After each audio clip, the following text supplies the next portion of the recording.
असताना सभागृहातली त्यांची वेगवेगळी भाषणं हे सुद्धा एक तऱ्हेचं ग्रंथ होऊ शकेल। मग ते आमदार म्हणून केलेलं असेल, राज्यमंत्री म्हणून केलेलं असेल, मंत्री म्हणून असेल, विरोधी पक्षनेता असेल, उपमुख्यमंत्री असेल किंवा अर्थसंकल्पीय चर्चेच्याद्वारे त्यांनी केलेलं भाषण असेल, ही सुद्धा एक तऱ्हेचं ग्रंथ त्या ठिकाणी होईल। हलकं फुलकं बोलणं, विनोद, एखाद्या विषयावरती तत्काळ आपलं मत त्या ठिकाणी व्यक्त करणं, एक विलक्षण पद्धतीची हातोटी ही दादांनी या विधानसभेच्या प्रांगणामध्ये दीर्घकाळ त्या ठिकाणी दाखवलेली आहे। त्यांचा सहकारी म्हणून 95 ते 2014पर्यंत विधानसभेचा सहकारी म्हणून जी वाटचाल राहिली आणि 14 ते 18 या कालावधीमध्ये त्यांचा सहकारी म्हणून विधान परिषदेतली माझी वाटचाल मी अनुभवली। नेता किती मोठा, दिलदार, किती मोठ्या मनाचा असू शकतो।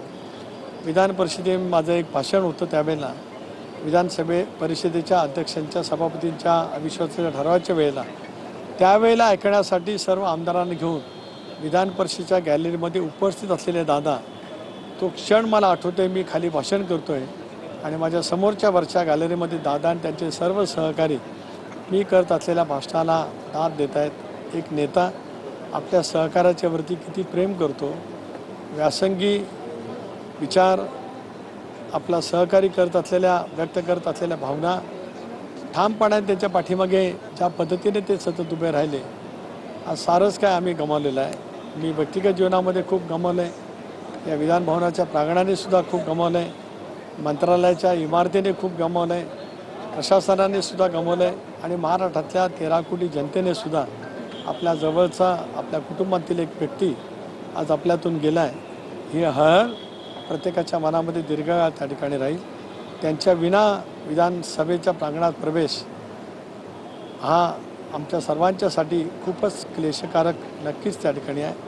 असंख्य अशा आठवणी आहेत त्या प्रांगणातल्या, की ज्या आठवणीच्या वरतीच पुढचं जीवन जगणं एवढंच माझ्या हातात आहे।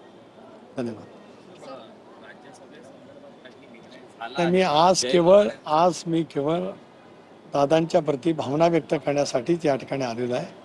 आज संध्याकाळची शोकसभा झाली की मग 26 तारखेला आमची राष्ट्रीय अध्यक्षांची निवड आहे, त्यावेळेला मी जरूर राजकीय त्या विषयावरती बोलेन। आजचा विषय माझा सीमित ह्या प्रांगणामध्ये येणं, इथल्या मातीला स्पर्श करणं आणि दादांची आठवण हृदयामध्ये साठवणं, याच भावनेतून आज मी या प्रांगणामध्ये आलो। धन्यवाद।